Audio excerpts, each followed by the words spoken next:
भारत का संविधान कहता है कि एक इंसान और एक वोट, लेकिन ये तस्वीर इस देश के झूठ की सबसे पहली और सबसे बड़ी झलक है। पूरा सिस्टम उड़ा दिया है, चोरी हो रही है।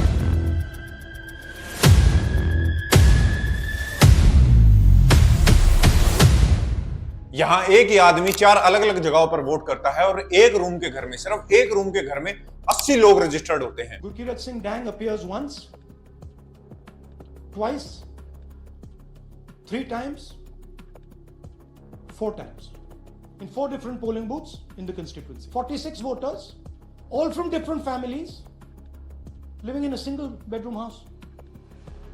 And when we go there, they don't exist. ये मामला बड़ा ही संगीन है, तो इसको समझना बड़ा जरूरी है। वीडियो को एंड तक जरूर देखिएगा। और ये इतनी बड़ी धोखाधड़ी कोई गलती से नहीं हो रही है, ये एक पूरा प्लान मॉडल है। एक पूरा प्लान करके इस मॉडल को बनाया गया है और अब ये मॉडल पूरे देश में कॉपी पेस्ट किया जा रहा है। और इस मॉडल के तहत आप किसी की भी सरकार बना सकते हो, चाहे आपने वोट किसी को भी दिया हो, लेकिन जीतेगा वही जो इस मॉडल को कॉपी पेस्ट करेगा। कर्नाटका के महादेवपुरा असेंबली में सिर्फ एक सीट से 1,02,050 वोट इसी तरह से बनाए गए हैं, इसी मॉडल को कॉपी पेस्ट करके। और आप तब इस बात को समझोगे जब आपको पता चलेगा कि हरियाणा, महाराष्ट्र, यूपी और बिहार हर जगह ये मॉडल पहुंच चुका है। और अब सिर्फ वहां पे चुनाव नहीं हो रहे, अब वहां पे सिर्फ लूटापाटी हो रही है। और इस पूरे मॉडल को चलाने वाले वही लोग हैं जो इस देश के लोकतंत्र के रक्षक होने चाहिए। लेकिन आपने वो कहावत तो जरूर सुनी होगी, रक्षक बना भक्षक। यहाँ वही हो रहा है। भारत में चुनाव का सीधा सा नियम है, लोग वोट डालकर अपनी मनपसंद सरकार बनाते हैं और समय के साथ आमतौर पर लोग एक ही सरकार से थक जाते हैं, तो अगली बार वो नए लोगों को मौका देना चाहते हैं और नई सरकार बनाते हैं। इसी ट्रेंड को एंटी इनकम्बेंसी कहा जाता है। मतलब एक पार्टी जो पिछले 5 सालों से राज कर रही है, तो अगली बार चुनाव में लोग एक नई पार्टी को प्रेफर करेंगे और नए लोगों को मौका देंगे। लेकिन बीजेपी के ऊपर एंटी इनकम्बेंसी का पिछले कुछ सालों में कोई असर ही नजर नहीं आ रहा। इसी के साथ एक और चीज सामने आई, हर इलेक्शन में ओपिनियन पोल और एग्जिट पोल कुछ आंकड़े दर्शाते हैं जिनके मुताबिक कुछ और हो रहा होता है, लेकिन जब फाइनल रिजल्ट आता है तो पूरी तस्वीर ही बदल जाती है, पूरा गेम चेंज हो जाता है। हरियाणा, एमपी और महाराष्ट्र जैसे राज्यों में ओपिनियन पोल कुछ और ही कह रहा था, लेकिन जब फाइनल रिजल्ट आता है तो उनके आंकड़े कुछ और ही दर्शा रहे थे। जैसे जैसे केसेस बढ़ते गए तो लोगों के मन में भी सवाल उठने स्टार्ट हो गए, क्या सच में वोटर्स की सोच को बदला जा रहा है, या वो खुद अपनी सोच को बदल रहे हैं, या फिर पीछे से कोई और ही गेम चल रहा है। फिर इलेक्शन शेड्यूल का पैटर्न भी बदला जाने लगा। पहले पूरे देश में, पूरे भारत में एक ही दिन वोट डलता था, लेकिन अब एक राज्य में भी 4-5 फेसेस में वोटिंग होती है और कई जगह तो डेट्स भी बदल दी जाती हैं। महाराष्ट्र, हरियाणा और असम जैसी स्टेट्स में वोटिंग वाले दिन कुछ ऐसे बदलाव किए गए जिससे वोटिंग की हवा अपने फेवर में की जा सके। महाराष्ट्र में सबसे बड़ी बात यह हुई है कि पिछले 5 महीनों में इतने नए वोटर्स लिस्ट में जुड़ चुके हैं जितने आमतौर पर 5 सालों में होते थे। ये कहां से आए, कौन लोग हैं, इनका किसी के पास कोई डाटा नहीं है। लोकसभा इलेक्शन में जहां कांग्रेस अलायंस भारी मत से जीत जाता है, वहीं थोड़े दिनों बाद असेंबली इलेक्शन में वही कांग्रेस अलायंस बुरी तरह से हार जाता है। इलेक्शन कमीशन का कहना है कि शाम को 5:30 बजे के बाद बूथ में हैवी वोटिंग हुई। अचानक इतने लोग आ गए जिनको संभालना तक मुश्किल हो रहा था, लेकिन जो ग्राउंड वर्कर्स थे, जो वहां पे लोग काम कर रहे थे, उन्होंने स्टेटमेंट दिया कि शाम को 5:30 बजे के बाद वहां लाइन में कोई था ही नहीं, किसी ने वोट किया ही नहीं। ऑफिशियल डाटा में एक अजीब स्पाइक दिख रहा था और ग्राउंड रिपोर्ट्स कुछ और कह रही थी, जिससे शक और मजबूत हो गया। इन्वेस्टिगेशन में पता चलता है कि कुछ एड्रेस बड़े ही सस्पिशियस थे, जैसे एक हाउस नंबर 0 पर दर्जनों नए वोटर्स रजिस्टर्ड करवाए गए थे और एक छोटे से घर में 15 से 20 अलग अलग फैमिलीज के नाम लिखवाए गए थे और कई जगहों पर सेम मोबाइल नंबर और सेम आधार नंबर के अलग अलग वर्जन्स यूज हो रहे थे। और कुछ एड्रेस तो ऐसे थे जो फिजिकली एग्जिस्ट ही नहीं करते थे। और सिर्फ मुद्दा ये नहीं है कि हजारों नए वोटर्स ऐड हो रहे हैं, बल्कि मुद्दा ये है कि कुछ जगहों पर पुराने वोटर्स का नाम वोटिंग लिस्ट से ही हटा दिया गया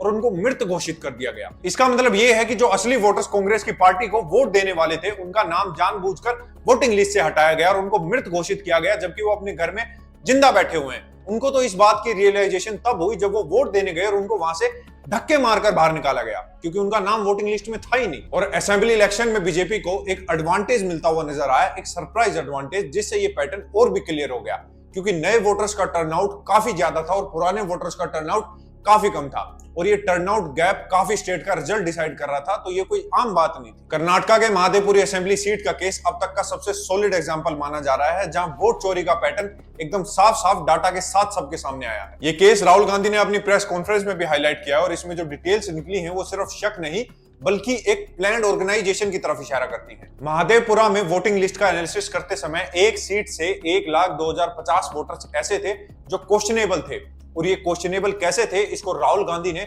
5 अलग अलग कैटेगरीज में बताया है। डुप्लीकेट वोटर्स, एक व्यक्ति का नाम वोटिंग लिस्ट में अलग अलग पोलिंग बूथ में लिखवाया गया था, मतलब एक आदमी लीगल तरीके से मल्टीपल जगहों पर वोट दे सकता है। फेक एड्रेसेस, कई वोटर्स के एड्रेसेस ऐसे थे जो कभी फिजिकली एग्जिस्ट करते ही नहीं थे, जैसे हाउस नंबर 0 या एक्स स्ट्रीट, जहां कभी कोई घर बना ही नहीं, तो वहां पे एक वोटर रजिस्टर कैसे हो गया। ओवरक्राउड एड्रेसेस, जैसे एक छोटे से रूम पर 40 से 50 लोगों का एड्रेस रजिस्टर्ड होना, जो प्रैक्टिकली पॉसिबल ही नहीं है। एक रूम का घर है और उसमें 40 से 50 लोग एक टाइम पे कैसे रह रहे हैं। Faceless entry, voter ID card में फोटो ही मिसिंग था या फिर एक ही इंसान के फोटो को अलग अलग वोटर आईडी कार्ड्स में यूज किया गया वोट डालने के लिए। Illegal new additions, elections rule के खिलाफ लास्ट मोमेंट पर हजारों न्यू वोटर्स को ऐड किया गया और वेरिफिकेशन प्रोसेस को फॉलो ही नहीं किया गया। ये डाटा सिर्फ एक असेंबली सीट का था, अगर इस सेम मॉडल को दूसरे स्टेट्स में अप्लाई किया जाए तो वहां हम स्केल समझ सकते हैं कि कितना इंपैक्टफुल होगा।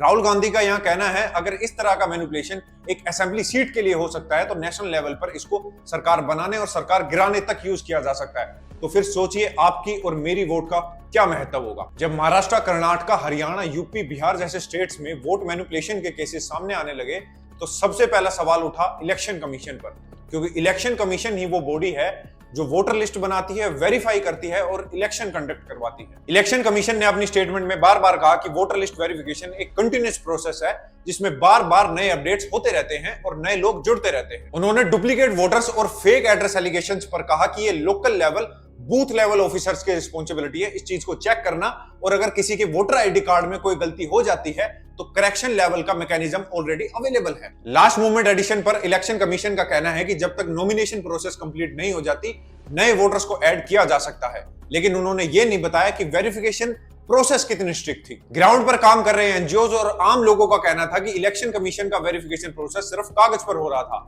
बूथ लेवल ऑफिसर्स के पास या तो रिसोर्सेज नहीं होते या फिर उनके ऊपर पॉलिटिकल प्रेशर बनाया जाता है। सोशल मीडिया पर और इंडिपेंडेंट जर्नलिस्ट ने इलेक्शन कमीशन के ऊपर काफी कड़े सवाल उठाए हैं, क्योंकि अभी तक कोई लार्ज स्केल इन्वेस्टिगेशन चालू नहीं हुई है, जबकि मल्टीपल स्टेट्स में ये सेम पैटर्न देखने को मिल रहा है। अपोजिशन पार्टीज का कहना है कि इलेक्शन कमीशन रूलिंग पार्टी के प्रेशर में काम कर रहा है, इसलिए हमारी कंप्लेंट पर स्ट्रिक्ट एक्शन नहीं लिया जा रहा है। बीजेपी का जवाब था कि ये सारे के सारे एलिगेशन हार का एक्सक्यूज बनाने के लिए दिए जा रहे हैं ताकि हमारी इमेज को डाउन किया जा सके और हमारी पार्टी के ऊपर एक डाउट पैदा किया जा सके। वोट चोरी करने का सबसे बड़ा नुकसान सिर्फ इलेक्शन रिजल्ट्स को चेंज करना नहीं है, बल्कि पूरे डेमोक्रेटिक सिस्टम की क्रेडिबिलिटी को शक के दायरे में खड़े करने जैसा है। भारत में वोट को एक आम आदमी की सुपर पावर कहा जाता है, और जब एक वोटर को यह लगने लगेगा कि उनका वोट ही काउंट नहीं हो रहा है या उनको फेक वोटर्स के साथ रिप्लेस किया जा रहा है, तो उनका वोटिंग सिस्टम से भरोसा ही टूट जाएगा।